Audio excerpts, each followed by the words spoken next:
제가 존경하고 좋아하는 분 중에 미국의 존 비비엄 목사님이 있습니다. 이분이 정말 좋은 책을 하나 지었는데 순종이라는 책을 지었습니다. 그 책에 보면 이런 이야기가 나옵니다.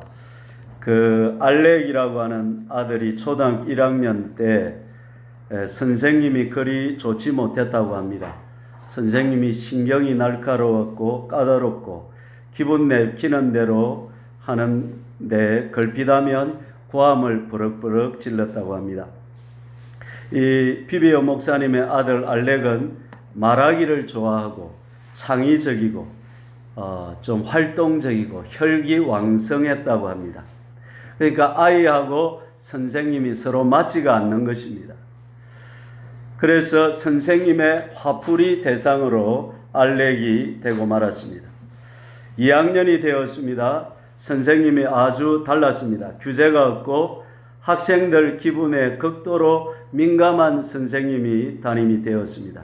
선생님은 알렉을 예뻐하고 알렉을 좋아했지만 배우는 것이 거의 없었습니다. 사립학교로 전학을 시켰습니다. 담임은 마음씨가 좋으면서 엄한 분이었습니다. 알렉의 공부가 다른 아이들과 뒤처져서 공부도 진척이 안 되는 것 같았습니다.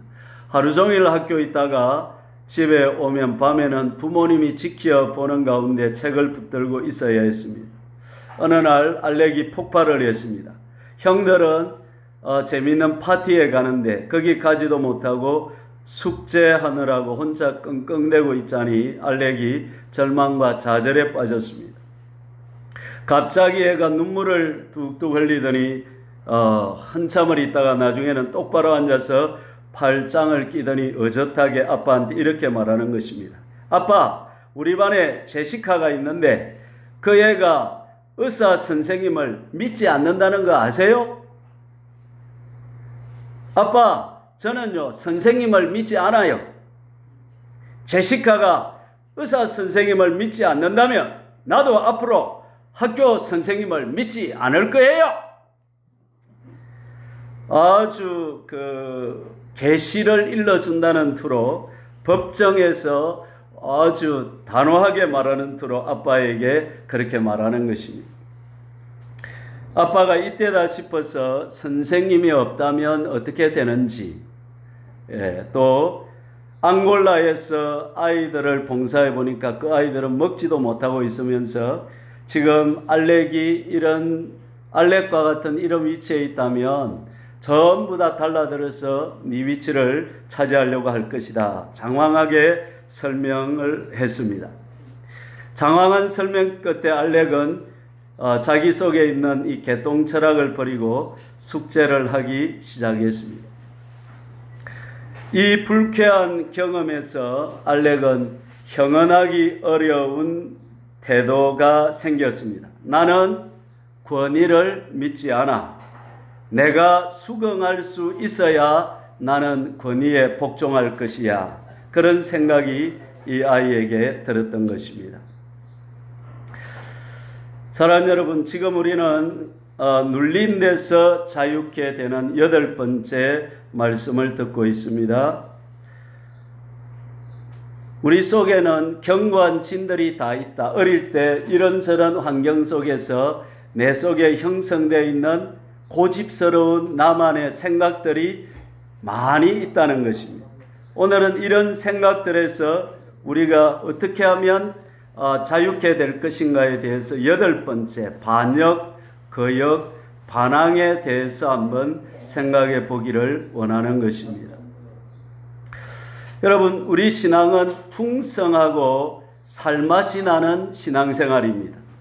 하나님의 나라는 의와 평강과 희락이다, 그렇게 말했습니다. 예수 믿으면 의로운 삶을 살게 되고 마음에 평안하게 되고 희락, 누가 돈 10만 원 안 줘도 즐겁고 기쁘고 살맛 나는 것이 예수 믿는 것이라는 것입니다. 그렇지 않다면 우리 속에 눌린 부분, 마귀에게 잡힌 어떤 부분들이 있기 때문에 그것이 나를 억제하고 옥졸이 되어서 고문자가 와서 나를 힘들게 하기 때문에 그렇지 않다는 것입니다. 자, 예수 믿고 나서 우리 속에 반드시 버려야 할 것이 있다면 이 민주주의적인 사고 속에서 태어난 반역하고 거역하고 반항하는 이것을 반드시 없애야만 우리가 자유케 되고 풍성한 삶을 누릴 수 있다는 사실인 것입니다. 각 사람은 위에 있는 권세들에게 복종하라.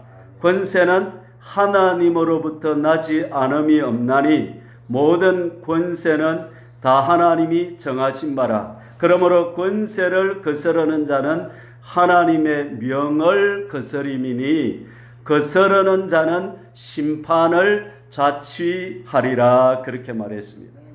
권세에게 복종해야 되는 이유는 권위자들에게 집으로 치면 부모님, 아빠, 엄마, 또 회사로 치면 누가 되죠? 사장님, 또 학교로 치면 선생님, 나라로 치면 공무원들, 우리 면장님, 군수님, 도지사, 시장, 또 이장님도 그렇습니다.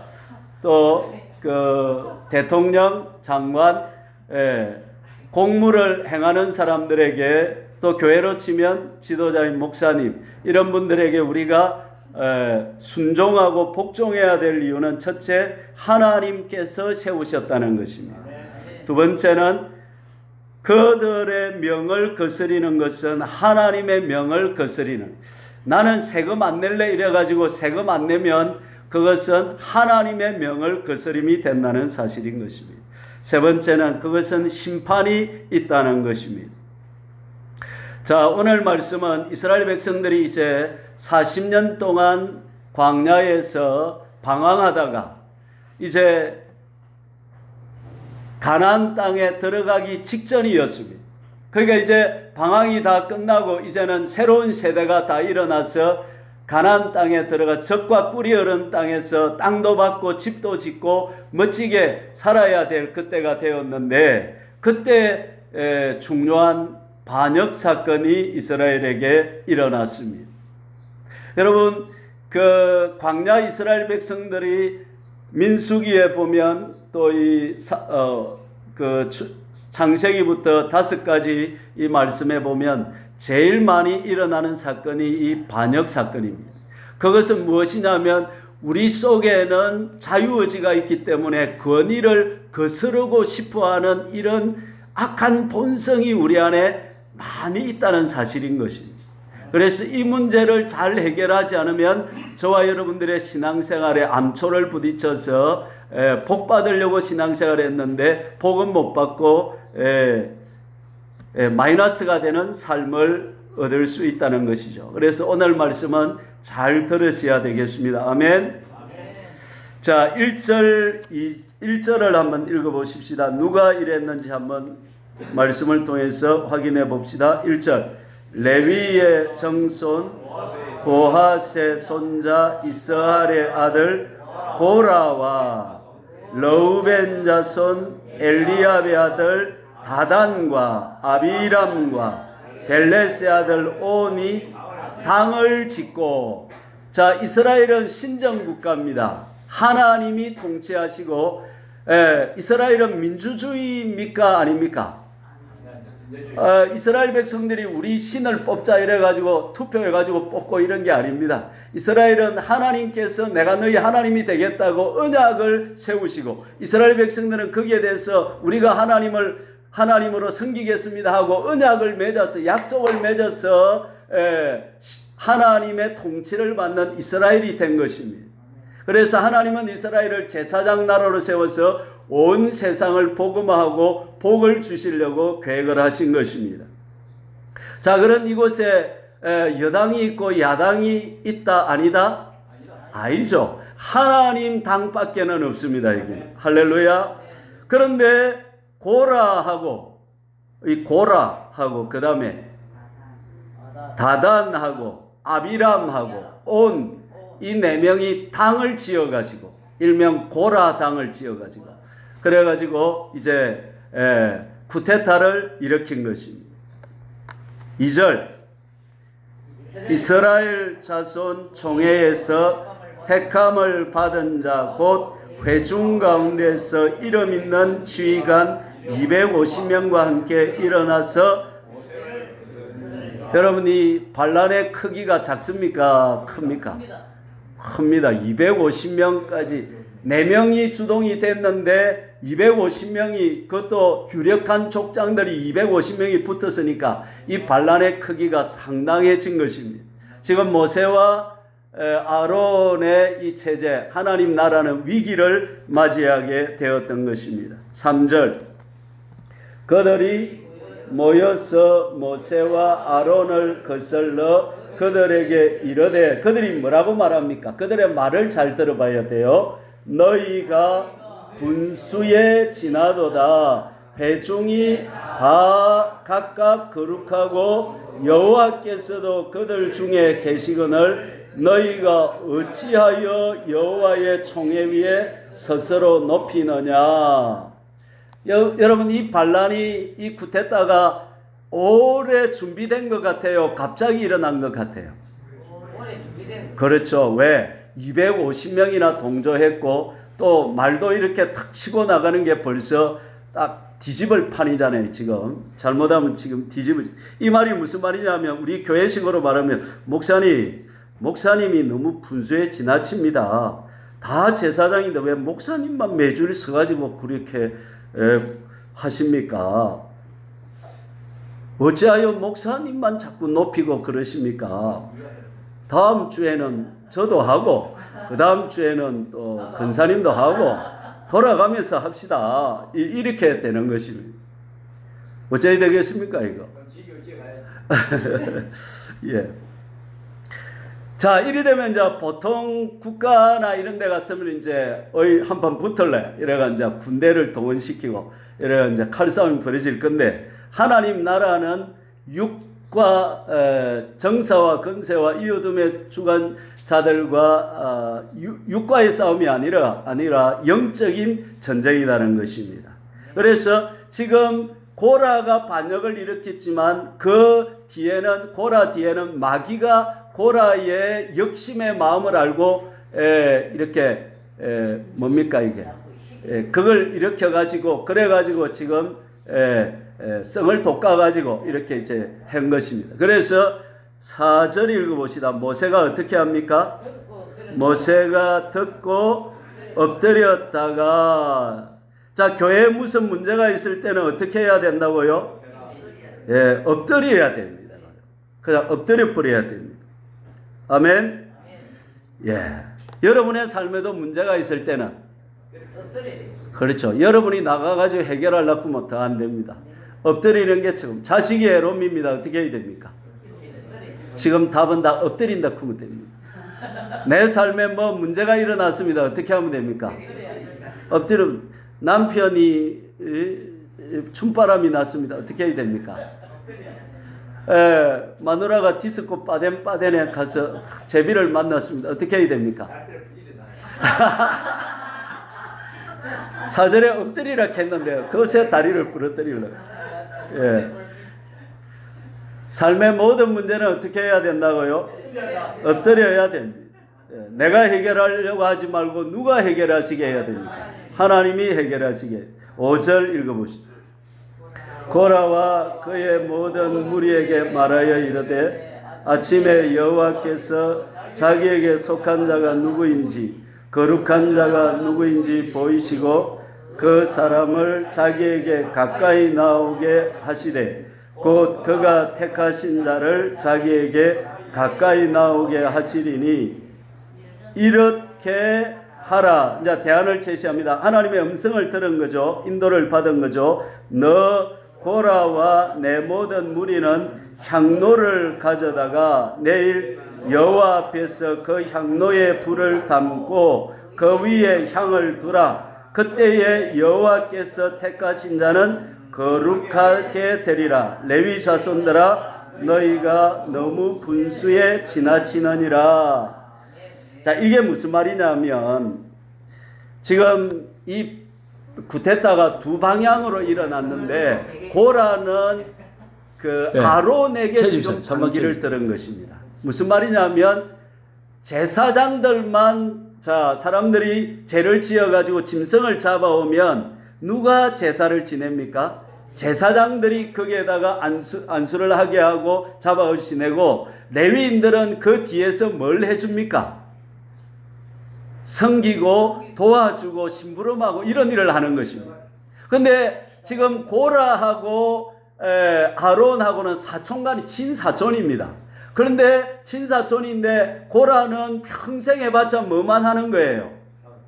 뒤서 도와주는 것만 하고 앞에 본때 나는 일은 누구만 하는 거예요? 아론만 하는 거예요.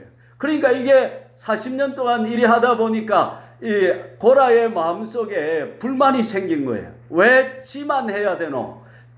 지만 거룩하나 나도 거룩하다 이렇게 생각하고 그 마음이 서서히 자라가지고 이게 이제 직전에 이제 이게 터져버린 것입니다.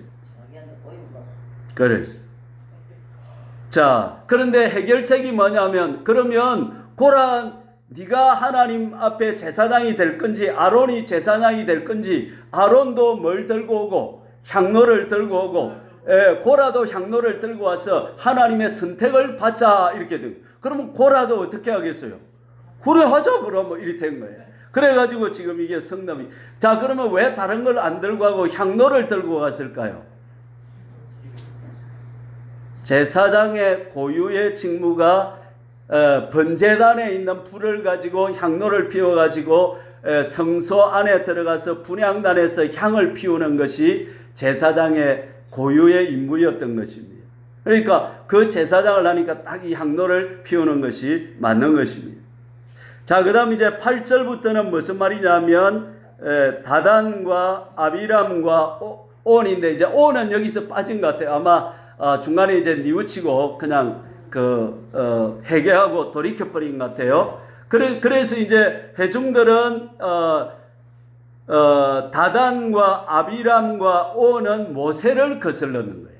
모세 왜 네가 이렇게 했느냐 이제 이렇게 되는 거죠. 왜 가나안인 젖과 꿀이 흐르는 땅인 애굽에서 우리를 인도해가지고 드린다쿠는 가나안을 안 드리고 40년 동안 우리를 이 광야에서 뺑뺑이 돌리느냐 네가 무능한 거 아니냐 이제 이렇게 그걸 치고 나온 것입니다. 예. 자 이렇게 이제 되었습니다. 그래서 이제 섰는데 12절부터 한번 읽어봅시다. 12절 모세가 엘리압의 아들 다단과 아비람을 부르러 사람을 보냈더니 그들이 이르되 우리는 올라가지 않겠노라. 네가 우리를 젖과 꿀이 흐르는 땅에서 이끌어내어 광야에서 죽이려 함이 어찌 작은 일이기에 오히려 스스로 우리 위에 왕이 되려 하느냐. 이뿐 아니라 네가 우리를 젖과 꿀이 흐르는 땅으로 인도하여 들이지도 아니하고 밭도 포도원도 우리에게 기업으로 주지 아니하니 네가 이 사람들의 눈을 빼려느냐. 우리는 올라가지 아니하겠노라. 이렇게 하는 것입니다. 예. 자, 그래서 이제 16절부터 보면 이제 어떻게 되는지 나옵니다. 자, 뭐 길게 읽을 필요가 없이 어떻게 되었느냐 하면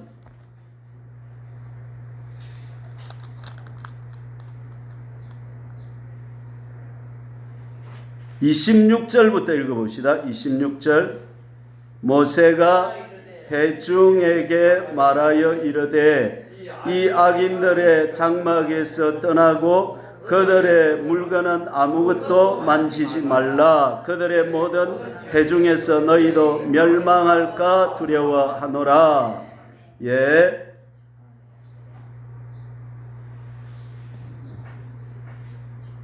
(31절부터) 읽습니다. 결과가 이렇게 됩니다. 31절 그가 이 모든 말을 마치자마자 그들이 섰던 땅바닥이 갈라지니라. 지진이 난 거죠.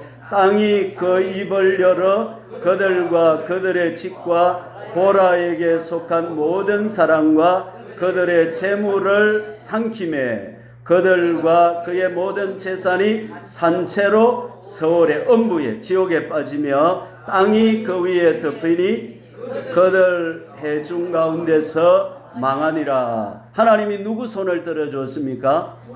모세와 아론의 손을 들어주시고 고라와 다단과 아비람의 온 가족들은 땅이 입을 벌려가지고 산채로 지옥으로 들어가 버리고 말았습니다. 자, 이것은 뭘 말하느냐면 하나님께서는 반역의 사건을 용납하신다, 용납하지 않으신다. 이걸 굉장히 중대하게 취급하시고 이 문제를 굉장히 엄중하게 벌하신다는 것입니다. 권위는 하나님의 권위라는 것입니다. 모세와 아론을 거스르는 것은 누구를 거스르는 것이다? 하나님을 거스르는 것이라는 것입니다. 자, 퀴즈 하나 내볼게요. 지금도 하나님이 권위자를 거스르면, 예를 들면 저 사장님하고 한판하고 대모하고 네가 사장인가 하고 맥살 잡고 이랬다. 아니면 또 부모님의 권위를 거슬렀다. 이러면 지금도 하나님이 땅을 갈라가지고 집어넣기죠. 지금 안 그러는 것 같아요. 어떻게 하십니까? 자, 그러면 두 번째 질문 들어갑니다. 왜 지금은 하나님이 땅을 안 갈라뜨리실까요?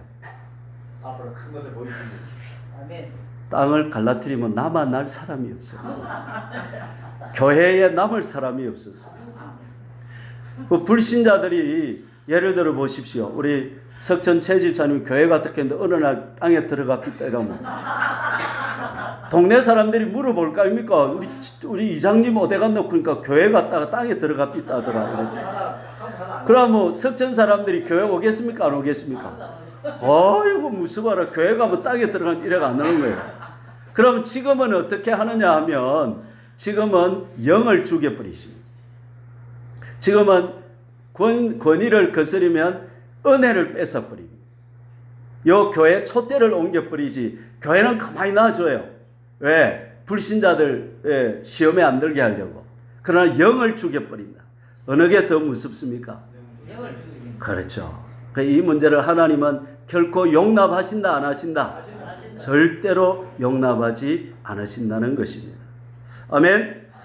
자, 그러면 250명은 어떻게 됩니까? 35절입니다. 읽어봅시다. 여호와께로부터 불이 나와서 분향하는 250명을 불살랐더라. 그렇게 됐습니다. 자, 여기까지 하고 오늘 중요한 질문을 또 하나 던져봅니다. 왜 반역이 일어날까요?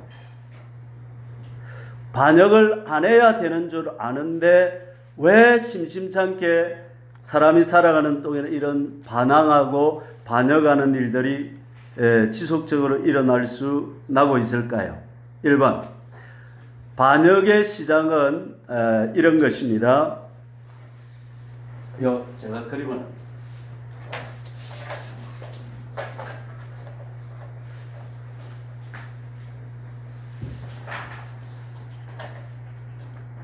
여러분, 이 삶의 모든 문제는 드러난 모습이 있고 반항하는 거 이런 거, 드러난 모습이 있고 그걸로 끝나지 않고 내적인 또 원인이 있고 그 있고 진짜 원인이 있는 것입니다. 진짜 원인이 세 가지가 있고 이 모든 데는 하나님은 모든 사람에게 은혜를 주시고 하나님의 진리와 복을 깨닫고 알도록 도와주신다는 것입니다. 그런데 사람들이 교만하면 하나님은 겸손한 자에게 은혜를 주시고 축복하시지, 영생도 주시고 생명도 주시고 좋은 것을 주시지, 교만한 사람은 하나님으로부터 오는 좋은 것을 절대로 받을 수 없다는 사실인 것입니다. 그러면 교만하면 어떤 문제가 생기느냐 하면 세 가지 문제가 생깁니다. 첫째, 원망의 씀뿌리가 생깁니다. 원망이 뭐냐면 못마땅해 하는 것입니다. 어려운 게 아니고, 예를 들어서 하나님이 비를 주신다 이러면 아멘 비 좋아요 이래야 되는데 또 비가 오나. 하나님이 또 햇빛을 쨍쨍 가을에 어떻게 햇볕이 쨍쨍해야 알곡이 익잖아요. 우리 곡식 주려고 하나님이 햇빛을 쨍쨍하는데 아이고 떠봐라. 이런 것도 뭐란 말입니까? 원망이란 말. 모든 원망은 누구에게 하는 것이다? 그러면 같이 사는 남편이 마음에 안 들어. 아이고 저걸 남편이라고 만나가지고. 자, 물어봅시다. 그 원망이 하나님께 하는 걸까요? 부인한테 하는 걸까요? 모든 따라합니다. 모든 원망은 하나님께 하는 것이다. 여러분의 목사가 마음에 들어요, 안 들어요? 들어요. 여러분이 목사를 마음에 안 들어하면 누구를 마음에 안 들어하는 것이 된다? 그렇습니다. 그러니까 이게 중요하다는 거예요. 교만한 사람들에게 나타나는 최고의 증상은 뭐냐면 원망입니다. 모든 게 못마땅한 거예요. 이거하고 뭐하고 같으냐면 불평하고 같은 거예요. 불평. 그 다음에 미움하고 같은 거예요. 미움은 안 좋아하는 거, 안 좋은 게, 좋아하지 않는 게 미움이에요. 예. 부인들은 남편을 거의 미워합니다. 80~90%. 그러면 미워한다는 것은 내가 뭐 하다는 거예요? 교만하다. 나는 저런 남자 만날 여자가 아니라는 거예요. 그러니까 하나님이 하시는 일에 대해서 뭐라는 거예요? 못마땅해요. 여러분 내를 좀 만족해 주세요. 아멘도 안 하시죠? 비밀 알아서 하나님이 잘 택해가지고 골라가지고 세워놨겠나 이 말이에요. 아멘. 오늘 이스라엘 백성들은 모세가 마음에 들었어요, 안 들었어요? 들었어요. 아론은 그래 지가 해봐라 마음에 들어. 아무도 마음에 안 든다. 그래서 이 증상이 뭐냐면 교만이다는 거죠. 하나님은 겸손한 자에게 은혜를 주죠. 와, 저 따라해보세요. 와, 내가 웃자다가 우리 영옥 씨를 만나가지고 내 인생이 이렇게 행복해. 내 인생이 이렇게 행복해. 나는 다시 태어나도 만복 씨와 결혼할 거야. 아멘. 할렐루야. 아멘. 그게 겸손한 정상. 아멘. 할렐루야. 아멘. 여러분 겸손합니까? 교만합니까? 알기는 여우같이 잘하시네. 이렇게 하면 두 번째 무슨 증상이 나타나느냐면 내 마음대로 생각을 갖습니다. 고집스러운 자기 개똥 철학을 딱 가집니다. 오늘 그 알렉 비비엄 목사님의 아들은 어떤 개똥 철학을 가졌습니까? 선생님들은 안 좋아. 못 믿어. 딱 이런 생각을 딱 가집니다. 이게 비성경적인 생각. 이거 가지고 이제 내 마음대로 사니까 죄를 짓고 앞에서는 죄를 안 짓고 뒤에 가서는 다 죄를 지으면서 그렇게 살게 되는 것입니다. 그러니까 이런 반항은 어디서 오느냐 하면 뿌리로 찾아 들어가면 하나님이 하시는 일에 대해서 만족하지 못하는 것입니다. 자기가 결국 뭐가 돼야 돼? 하나님이 돼야 돼. 이게 어마어마한 교만이라는 것입니다. 할렐루야. 예. 그래서 우리는 하나님이 세워준 권위나 하나님이 세워진 지도자들에 대해서 우리는 바른 자세를 가지고 겸손한 자세를 가지고 가야만이 우리가 이 신앙의 걸음을 끝까지 천국 가는 구원을 이루는 이 걸음을 완성할 수 있다는 사실을 믿으시기를 바랍니다. 자, 하나님은 왜 아내들에게 남편에게 범사에 복종하라고 말씀을, 교회 가지 마라 이런 거는 순종 안 해도 되는데 다른 거 범사에 순종하라 그러는 것은 왜 그럴까요? 남편을 하나님은 질서의 머리로 삼으셨기 때문에 그렇습니다. 그래서 언어는 동등합니다. 남자가 높고 계급이 아닙니다. 이거 동등한데 질서적으로 볼 때 남편에게 결정권을 주신 것입니다. 그러면 두 사람이 무슨 일이 있으면 의논해야 됩니까? 안 해야 됩니까?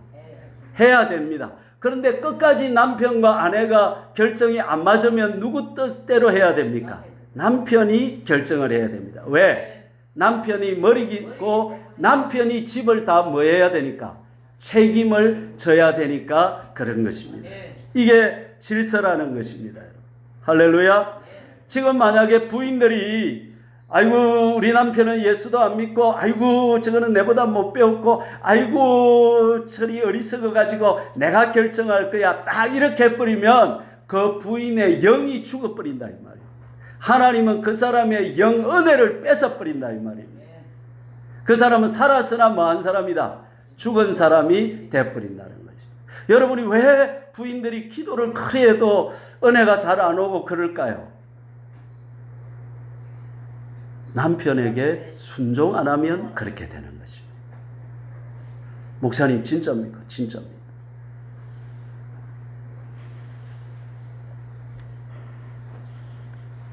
지금도 따라합니다. 지금도 월권하면 영이 죽는다. 아멘. 왜 오늘 이 시대에 반역과 거역과 반항이 많이 일어나느냐 하면 이 민주주의 사회에서 우리가 살다 보니까 그런 것입니다. 그래서 헷갈리는 것입니다. 예. 자, 고라와 다단과 아비람은 모세와 아론을 거슬리면서 자기들이 하나님을 거슬린다고 생각했을까요? 사람을 모세 저거 내가 마음에 안 든다 생각했을까요? 그렇죠. 모세와 아론이 마음에 안 든다고 생각했어요. 하나님을 자기는 거스른다고 생각을 전혀 못한 거예요. 그게 문제라는 거예요. 그러나 모세를 세운 사람이 누굽니까? 하나님이 세운 것입니다. 아론을 누가 위임했습니까? 하나님이 위임했습니다. 하나님이 세운 사람을 거스르는 것은 하나님의 권위를 거스르는 것이다. 이걸 한번 여러분 말로 한번 해보세요. 시작.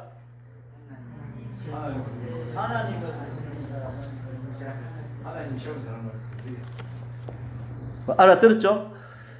자, 조덕삼 지주가 장로 투표를 했는데 머섬, 마부하고 머섬으로 사는 이름 뭐랬죠? 이자익 머섬이 장로 투표에 당선되고 지주는 교회를 세운 그 주인 지주는 천석군, 지금 말하면 재벌이에요. 재벌은 떨어졌어요. 그러면 조덕삼 씨가 인본주의로 생각하는 것 같으면 딱 어떻게 나오겠습니까?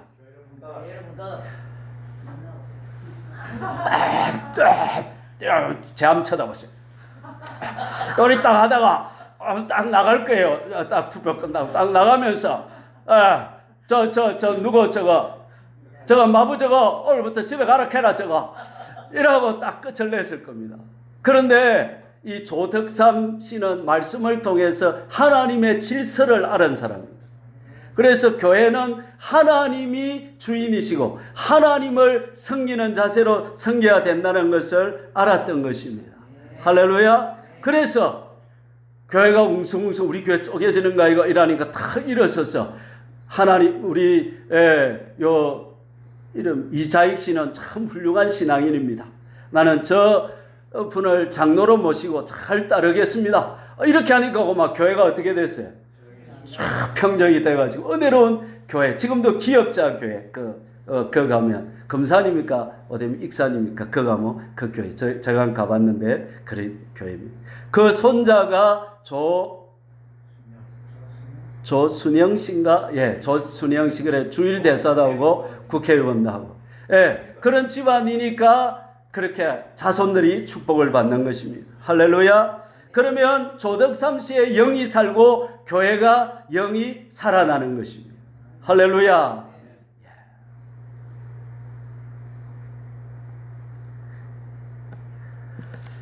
왜 이런 반역이 일어나느냐 하면 세 번째 이유는 반역이 얼마나 큰 죄인지 우리가 인식하지 못하기 때문에 그렇다는 것입니다.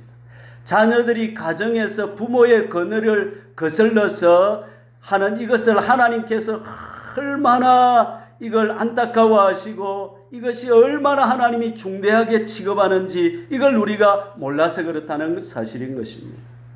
얼마나 컸으면 하나님이 진노하셨으면 땅이 갈라져서 지옥으로 바로 집어넣어 버리고 250명은 하나님의 불이 나와서 바로 태워버리겠습니까?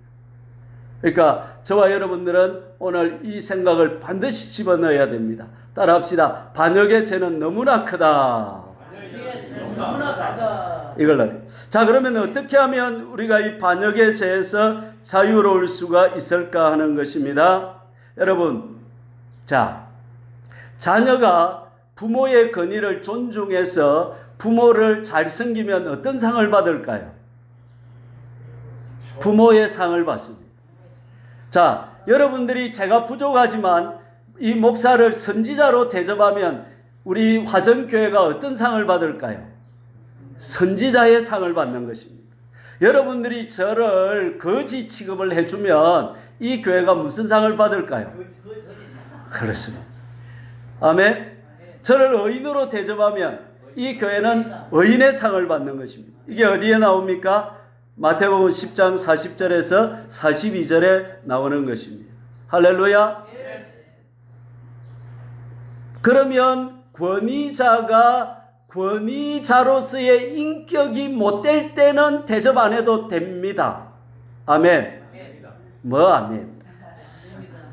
자, 아버지의 인격 때문에 아버지를 존경해야 됩니까? 아버지라는 위치 때문에 아버지를 존경해야 됩니까? 할렐루야. 그것이 성경의 답인 것입니다. 아멘. 그래서 자, 알렉이 까다로운 선생님이라도 어떻게 해야 되냐 이 말이죠. 그러면 까다로운 선생님이면 내 마음대로 되느냐? 그걸 하나님이 용납지 않으신다는 것. 하나님은 뜻이 있어서 우리를 구원으로 이끌고 가기 위해서 가장 적당한 사람들을 배치해 주신다는 것입니다. 맞춤 서비스를 해 주신다는 것입니다. 오늘 이 시대에 화전교회는 김동진 목사가 제일 뭐하다는 거예요. 오케이, 할렐루야. 지금 대한민국의 6만 명의 목사들 중에서 화전교회를 일반실 수 있는 사람은 누구라는 거예요? 어떻게 알았습니까? 그래서 하나님께서 여러분을 구원을 이끌기에 제일 적합하기 때문에 하나님이 비밀 알아가지고 비밀 골라갖고 이래가지고 해주셨다는 것입니다. 할렐루야. 예. 그런데 제가 좀 뒤숭을 떨어도 어떻게 해야 돼요?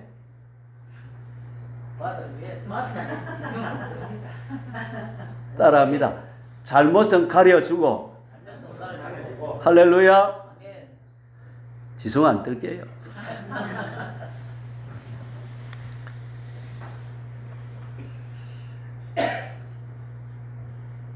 왜 여러분에게 마음에 안 드는 남편을 붙여주셨을까요? 왜 아랑드롱을 안 붙여주시고, 왜 재벌을 안 붙여주시고, 손대면 망하는 남자를 붙여주셨을까요? 따라합니다. 이 남자가 나의 구원을 이루는데 간성맞춤이다. 땅에서 잘 묵고 잘 사는 게 우리 목적이 아니다는 거예요. 하나님은 저와 여러분들을 영원한 천국에서 하나님의 가족으로 살려고 하는 너무 아름다운 우리를 향한 계획을 가지고 계시다는 거예요.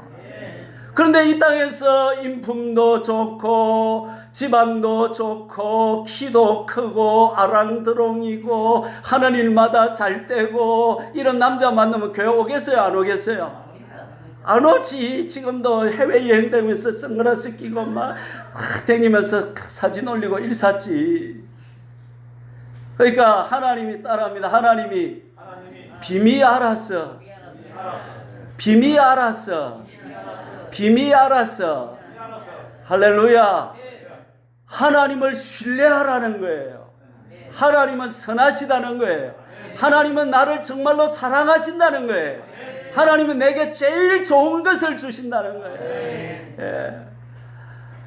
정말 그렇습니다. 할렐루야. 예.